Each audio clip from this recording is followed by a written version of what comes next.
हम किसकी सुने, संसार की धार्मिकता की या उन परंपराओं की जो हमारे बाप दादाओं से चले आ रहा है।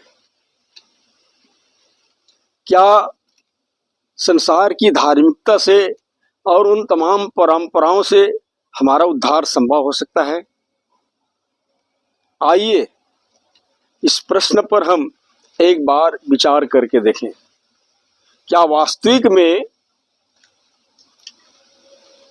संसार की उन धार्मिकताओं को मानने से या बाप दादाओं के जमाने से चले आ रहे वही रीति रिवाज और परंपराओं से हमारा उद्धार संभव हो सकता है? प्रियो, आज जानना आवश्यक है और पवित्र शास्त्र हमें बताती है कि वो चाहे कोई भी रीति विधि हो जो हमारे बाप दादाओं के जमाने से चले आ रहे हैं, उनके मानने से हम में से किसी का उद्धार नहीं हो सकता। आइए इस विषय में पवित्र शास्त्र का वचन हमें क्या कुछ शिक्षा देती है, परमेश्वर के वचनों से पढ़ करके समझेंगे। और जैसे लिखा है,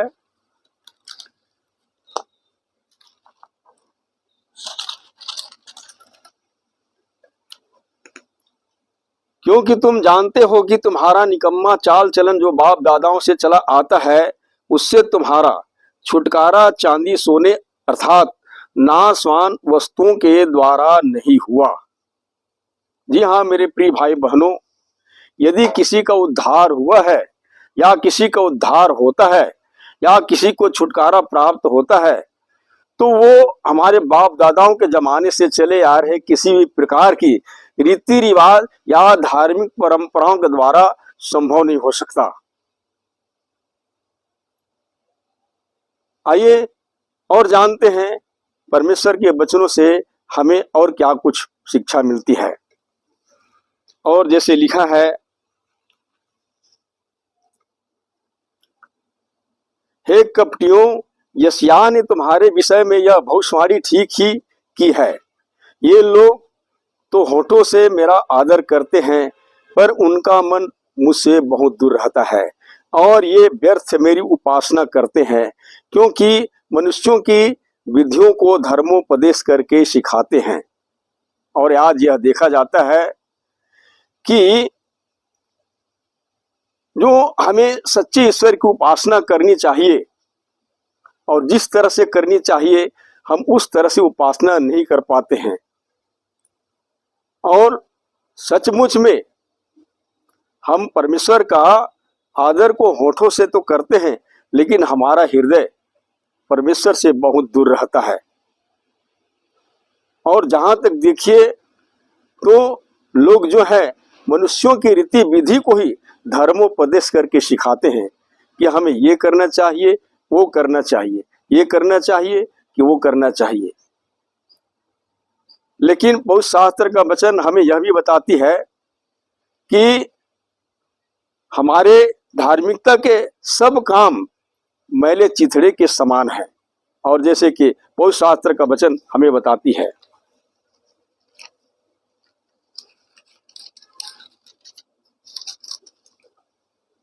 जैसे लिखा है, हम तो सब के सब अशुद्ध मनुष्य के से हैं और हमारे धर्म के काम सब के सब मैले चिथड़ों के समान हैं। जी हाँ मेरी प्रिय भाई बहनों, इसलिए आज जानना आवश्यक है कि हमें किसकी सुननी चाहिए।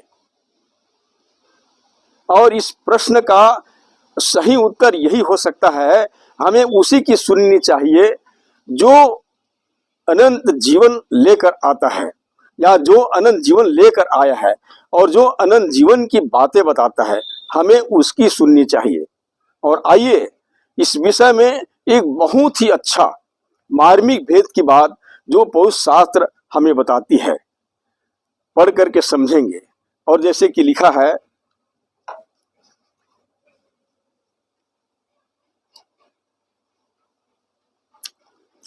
छह दिन के बाद यीशु ने पतरस और याकूब और उसके भाई यूहन्ना को साथ लिया और उन्हें एकांत में किसी ऊंचे पहाड़ पर ले गया। यहाँ पर एक ऐसी घटना को दिखाया गया है प्रियो, जिसको जानने के द्वारा हम रियली बात को समझ सकते हैं। यहाँ पर कुछ ऐसा होता है कि प्रभु यीशु मसीह केवल 3 चेलों को, और वो है पतरस, यूहन्ना और उसके भाई, इन 3 चेलों को अपने पास ऊंचे पहाड़ पर ले जाता है, एकांत जगह पर ले जाता है, और लिखा है वहां उसके साथ में वहां उसके सामने उसका रूपांतरण हुआ। और जैसे ही प्रभु यीशु मसीह अपने चेलों के साथ पहाड़ पर गया और वहां पर प्रभु यीशु मसीह का रूपांतरण होता है। रूपांतरण के मतलब है काया पलट, यानी कि उसका काया पलट जाता है, यानी कि उसका चेहरा बदल जाता है। और लिखा है और उसका मुंह सूर्य के समान चमका। प्रभु यीशु मसीह के चेहरा सूर्य के समान चमकने लगा। और लिखा है उसका वस्त्र ज्योति के समान उजला हो गया। ज्योति के समान, जो संसार के कोई भी धोबी उतना उज्जवल नहीं धो सकता, इतना उज्जवल हो गया। और इसके बारे में हम इसकी तुलना कुछ आयतों से हम कर सकते हैं, और जैसे कि हम पढ़ सकते हैं,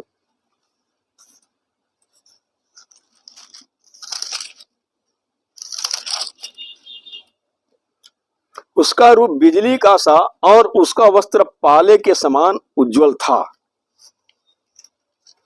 मानो साक्षात जैसे प्रभु स्वर्ग में दिखाई देता है।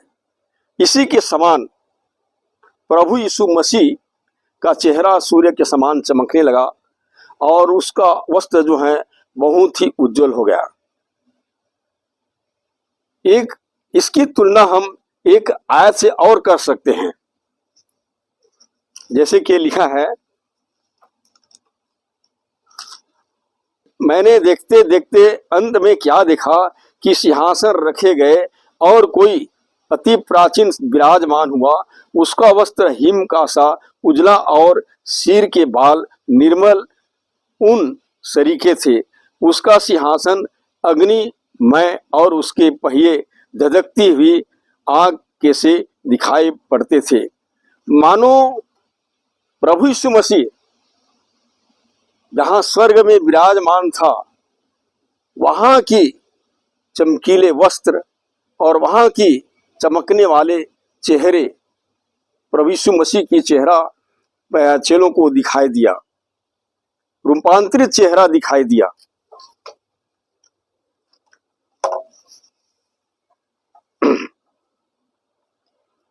और जैसे हम पढ़ रहे थे, और मूसा और एलिया उसके साथ बातें करते हुए उन्हें दिखाई दिया। अब यहाँ पर हम देखते हैं, एक बगल में मूसा और दूसरे बगल में एलिया दिखाई दिया।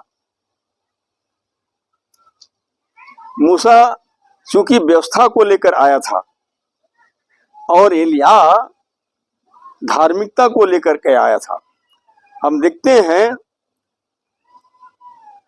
व्यवस्था चूंकि मूसा को सीने पर्वत पर मिला था और वो पुरानी व्यवस्था का प्रतिनिधित्व करता था, वो इजराइलियों का प्रतिनिधि थे। ऐसा मानना है कि मूसा जो है एलिया के 1400 साल पहले मर चुका था और एलिया जो भविष्यवक्ताओं और उनके दर्शन पर आधारित था।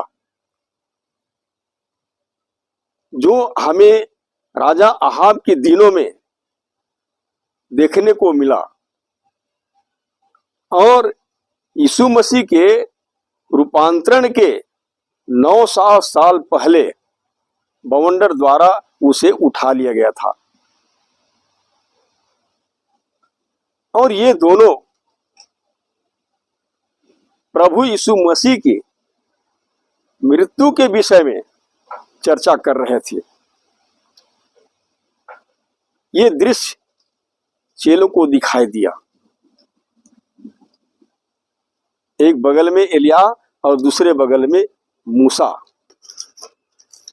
और जैसे लिखा है, इस पर पतरस ने यीशु से कहा, हे प्रभु, हमारा यहाँ रहना अच्छा है। यदि तेरी इच्छा हो तो मैं यहाँ 3 मंडप बनाऊं, एक तेरे लिए, एक मूसा के लिए और एक एलिय्याह के लिए। यहाँ पर हम देखते हैं कि पतरस ने यहाँ पर एक बार फिर मनुष्यों की सी बातों पर मन लगाता है, उसको अच्छा लगा। और जहां तक हम बात करते हैं उद्धार के विषय में, तो प्रियो, उद्धार के विषय में संसारिक परंपरा किसी का उद्धार नहीं कर सकता और न तो संसारिक धार्मिकता किसी को उद्धार कर सकता है। जबकि हम यहाँ पर देखते हैं, पतरस ने कहा कि यदि आपकी इच्छा हो प्रभु तो मैं 3 मंडप बनाऊं, एक मूसा के लिए, एक एलिय्याह के लिए, एक आपके लिए। तब क्या होता है? और जैसे लिखा है, वह बोल ही रहा था कि एक उजले बादल ने उन्हें छा लिया और उस बादल में से यह शब्द निकला। पतरस ये बोल ही रहा था कि यदि तेरी इच्छा हो प्रभु तो मैं 3 मंडप बनाऊं, एक आपके लिए, एक एलिय्याह के लिए, एक मूसा के लिए। ऐसा ही बोल ही रहा था कि अचानक बादल ने उन्हें छा लिया, ढांप लिया, छा लिया। और फिर वहां पर उन चेलों को यह शब्द सुनाई दिया, और वो क्या था? यह मेरा प्रिय पुत्र है जिससे मैं प्रसन्न हूं, इसकी सुनो, इसकी सुनो। प्रियो, यहां पर हम देख सकते हैं, अब आज न तो मनुष्यों को परंपरा की सुनना है और न ही संसार की धार्मिकता की सुनना है, क्योंकि ये दोनों मनुष्य की उद्धार नहीं कर सकता। ये बात से यह पुष्टि होता है कि अब केवल प्रभु यीशु मसीह की सुनना है, प्रभु यीशु मसीह की सुनना है। एक और अजीबोगरीब घटना जिसमें हम देखते हैं कि परमेश्वर ने प्रभु यीशु मसीह को अपना पुत्र स्वीकार करते हुए उसने यह भी ऐलान किया था।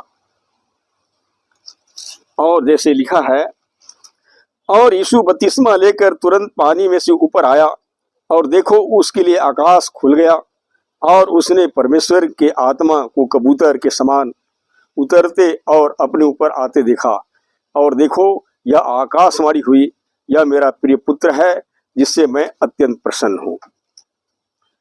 यहां पर जानने वाली बात यह है कि यीशु मसीह के पहले कितने धार्मिक गुरु आए, कितने धार्मिक व्यक्ति आया, कितने नैतिकता के लोग आए, कितने आदरणीय लोग आए और बपतिस्मा देने वाले यूहन्ना के द्वारा यरदन नदी में बपतिस्मा लिए, लेकिन तब भी से परमेश्वर किसी से खुश नहीं हुआ और न ही किसी से प्रसन्न हुआ। लेकिन जब यीशु मसीह परमेश्वर की धार्मिकता के उन तमाम कार्यों को पूरी रीति के साथ में किया, तो यहाँ पर बताया गया है कि प्रभु यीशु मसीह के लिए आकाशवाणी हुआ कि यह मेरा प्रिय पुत्र है जिससे मैं अत्यंत प्रसन्न हूं।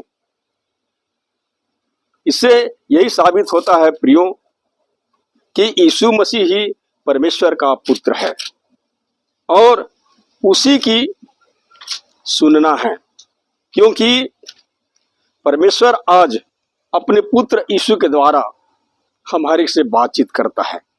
और जैसे कि कोई शास्त्र हमें स्पष्ट रूप से बताती है, और जैसे कि लिखा है, पूर्व युग में परमेश्वर ने बाप दादाओं से थोड़ा थोड़ा करके और भांति भांति से भविष्यवक्ताओं के द्वारा बातें कर इन अंतिम युग में हमसे पुत्र के द्वारा बातें की। कहने का मतलब है कि अब परमेश्वर जो है अपने पुत्र यीशु के द्वारा हम हर एक से बातचीत करता है, हम हर एक से बातें करता है। इसलिए यदि हम उसकी बातों को सुनेंगे तो अवश्य रूप से हमें पापों की क्षमा, छुटकारा, उद्धार और अनंत जीवन प्राप्त हो सकता है। मेरे प्रिय भाई बहनों, आज जानने की जरूरत है, मनुष्य को संसार की धार्मिकता छुटकारा नहीं दे सकता, न संसार की परंपरा छुटकारा नहीं दे सकता। छुटकारा देने के लिए परमेश्वर ने अपने इकलौता पुत्र को दिया। पवित्र बाइबल हमें बताती है कि जब समय पूरा हुआ तो उसने अपने पुत्र को भेजा जो स्त्री से जन्म है, ताकि व्यवस्था के अधीनों को मोल लेकर छुड़ा ले। प्रियो, आज बहुत से लोग जो सचमुच में व्यवस्था के अधीन है, पुरानी व्यवस्था के अधीन है, परंपराओं के अधीन है, रीति विधियों के अधीन है, उन्हें आज छुटकारे की जरूरत है। और जैसे कि हमने देखा स्पष्ट रूप से कि मनुष्य के धर्म के सारे काम मैले चिथड़े के समान हैं। तो मेरे प्रिय भाई बहनों, प्रभु यीशु मसीह इस जगत में आया तो उसने न तो परंपरा लेकर के आया और न ही वो धर्म लेकर के आया, वह जीवन लेकर के आया। प्रभु यीशु मसीह जीवन लेकर के आया और उसने अपने दावे में स्पष्ट कहा, मैं इसलिए आया कि तुम जीवन पाओ और बहुतायत का जीवन पाओ। तो मेरे प्रिय भाई बहनों, आज हमें न तो उस पुरानी व्यवस्था की सुनना है, न परंपरा की सुनना है, न संसार की धार्मिकता की सुनना है तो प्रभु यीशु मसीह की सुनना है, क्योंकि उसकी सुनने और सुनकर मानने के द्वारा ही हमारा उद्धार संभव हो सकता है। और प्रभु यीशु मसीह ने कहा, जो मेरी ये बातें सुनकर उन्हें मानता है वह उस बुद्धिमान मनुष्य के समान ठहरेगा जिसने अपना घर चट्टान पर बनाया और मेघ बरसा, बाढ़ें आई और आंधियां चली और उस घर से टकराई, फिर भी वह नहीं गिरा, क्योंकि उसकी नींव चट्टान पर डाली गई थी। तो मेरे प्रिय भाई बहनों, संसार की जितने भी रीति विधियां हैं, परंपराएं हैं, वो सचमुच में मनुष्य का उद्धार नहीं कर सकता। यदि आपको उद्धार पाना है, पापों की क्षमा और छुटकारा पाना है, तो आज परमेश्वर के पुत्र प्रभु यीशु मसीह की सुनना है और उसी पर विश्वास करना है, क्योंकि पवित्र शास्त्र हमें बताती है कि परमेश्वर ने जगत से ऐसा प्रेम किया कि उसने अपना इकलौता पुत्र को दे दिया, ताकि जो कोई उस पर विश्वास करे वह नाश न हो परंतु अनंत जीवन पाए। जी हाँ मेरे प्रिय भाई बहनों, उद्धार पाने के लिए हमें परमेश्वर के पुत्र यीशु पर विश्वास लाने की जरूरत है, क्योंकि परमेश्वर हम सबसे प्रेम करता है, इसीलिए तो उसने अपना इकलौता पुत्र को हम सबके लिए दे दिया। लेकिन हम बताना चाहेंगे, विश्वास कर लेना ही काफी नहीं है, और ये तो अवश्य है कि इस नश्वर संसार में किसी पर विश्वास किए बिना उसको मना लेना मुमकिन नहीं है।